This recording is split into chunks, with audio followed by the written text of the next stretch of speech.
Hi friends, welcome to Gayathri Karthik channel.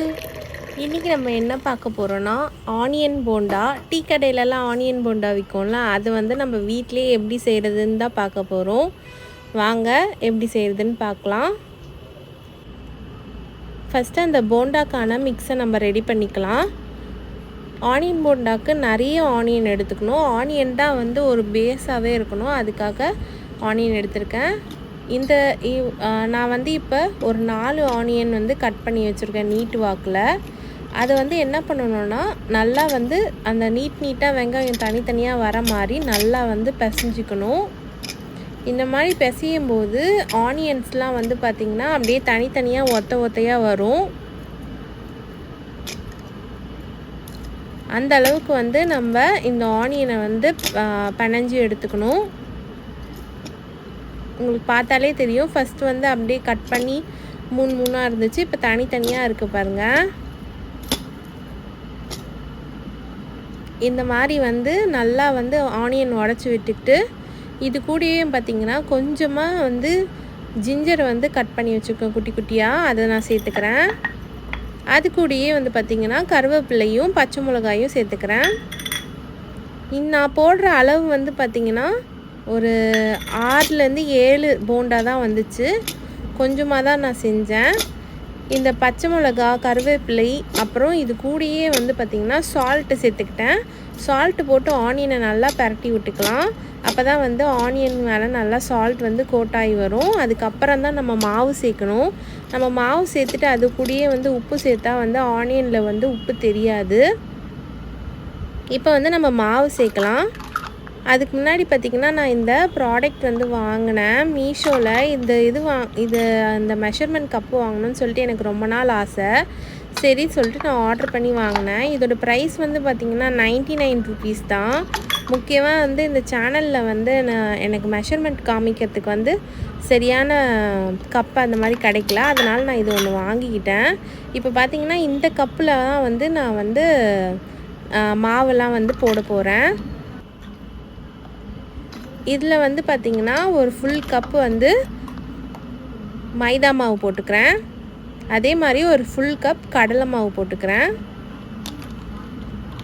அதுலேயே பார்த்திங்கன்னா half cup வந்து பார்த்திங்கன்னா அரிசி மாவு வந்து நான் சேர்த்துக்கிறேன். இது 3யும் சேர்த்து பண்ணும்போது நல்ல டேஸ்ட்டாக இருக்கும். சில பேர் கடலை மாவு மட்டும் வச்சு பண்ணுவாங்க, சில பேர் வந்து மைதா மாவு மட்டும் வச்சு பண்ணுவாங்க. நீங்கள் இது 3மே சேர்த்து வச்சு பண்ணும்போது ரொம்ப டேஸ்டியாக இருக்கும். கொஞ்சமாக சிட்டிகை வந்து பார்த்திங்கன்னா சோடா மாவு சேர்த்துக்கிறேன். அது கூடவே வந்து ஒரு 1/2 டேபிள் ஸ்பூன் வந்து சில்லி பவுடர் சேர்த்துக்கிறேன்.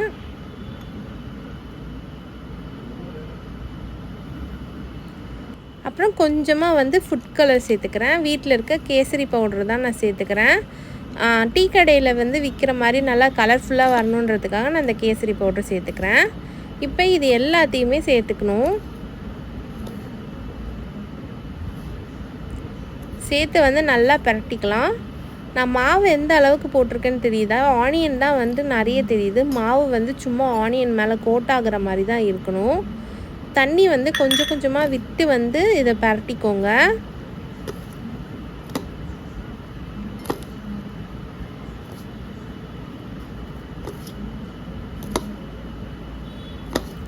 நிறைய விட்டு பரட்டிட்டிங்கன்னா ஒரு மாதிரி சொதன்னு இருக்கும். அதனால் கொஞ்சம் கொஞ்சமாக தண்ணி விட்டு நீங்கள் பரட்டும் போது நல்லா வடை பிடிப்போம்ல, அந்த அளவுக்கு வந்து கன்சிஸ்டன்சியில் நம்ம பிடிக்கிற அளவுக்கு வந்து இது வந்து வந்தால் போதும். அந்த அளவுக்கு வந்து நம்ம பரட்டிக்கலாம்.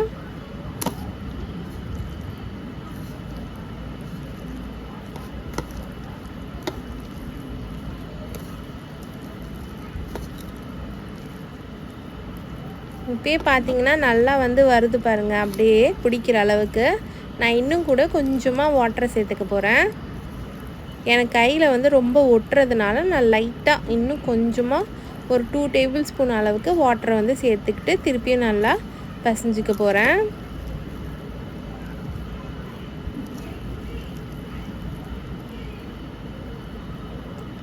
நல்லா பிசையும் போது மிளகாத்தூள், உப்பு எல்லா இடத்துலையும் நல்லா பரவி வரும். டேஸ்ட் வந்து ஒரு போண்டாலையும் வந்து பிரிஞ்சு இருக்கும். நீங்கள் நல்லா பெரட்டலைன்னா வந்து பார்த்திங்கன்னா அங்கங்கே உப்பு நிற்கிற மாதிரி இருக்கும். அதுக்காக தான் நம்ம வெங்காயத்துலேயே முதல்ல வந்து சால்ட் போட்டு நல்லா பெரட்டிக்கிட்டோம். பாருங்க இப்போ ஓரளவுக்கு பிடிக்க வருது. அவ்வளோதான், நம்ம இப்போ மாவு ரெடி பண்ணிக்கிட்டோம். வாங்க இப்போ எண்ணெயில் போட்டு பொரிச்சு எடுத்துடலாம்.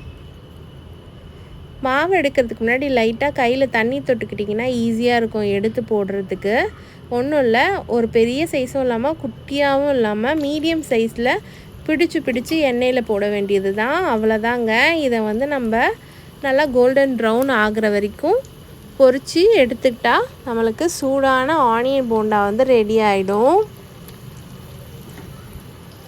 டீ கடையில் போயிட்டு நம்ம வாங்கி சாப்பிட்றதோட வீட்டில் செய்கிறது நல்லா தான் இருக்கும். டேஸ்டியாகவும் இருக்கும். நம்மளுக்கு தெரிஞ்ச அளவுக்கு ஹெல்த்தியாகவும் செய்வோம். ஆயில் ப்ராடக்ட் வந்து ஹெல்த்தி இல்லைனாலும் நம்ம வீட்டில் செய்கிறதுனால இது கொஞ்சமாவது நம்மளுக்கு ஹெல்த்தியாக இருக்கும். கடையில் வாங்கினது நான் எப்பயும் சொல்கிறதான், கடையில் வாங்கினது 1 2ன்னு சாப்பிடுவோம். இந்த மாதிரி வாங்கிட்டு வந்தால் எக்ஸ்ட்ராவாக கூட சாப்பிட்லாம் நம்ம வீட்டில் இருக்கவங்கலாம்.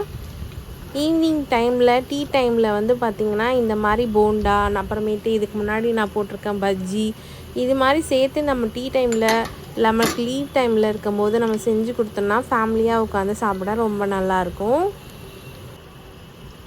இதே மாதிரி உங்கள் வீட்லேயும் செஞ்சு பார்த்து கொடுங்க, எப்படி இருக்குன்னு சொல்லுங்கள்.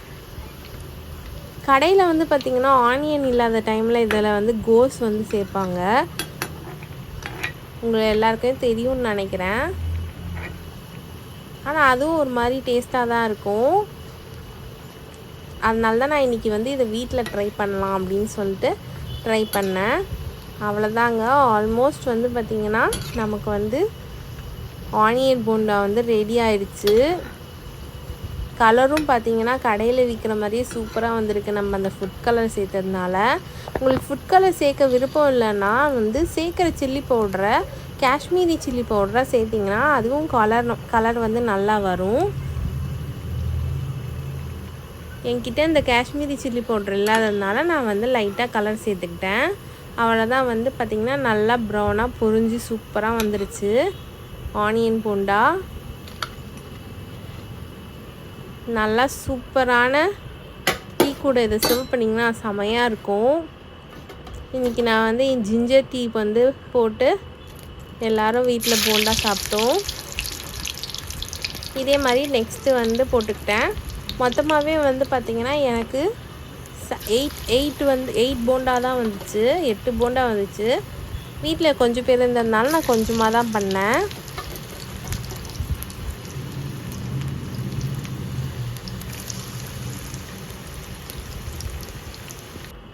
போண்டாவை வந்து நாங்கள் ஜிஞ்சர் டீயோடு சாப்பிட்டோம். ரொம்ப டேஸ்டியாக இருந்துச்சு.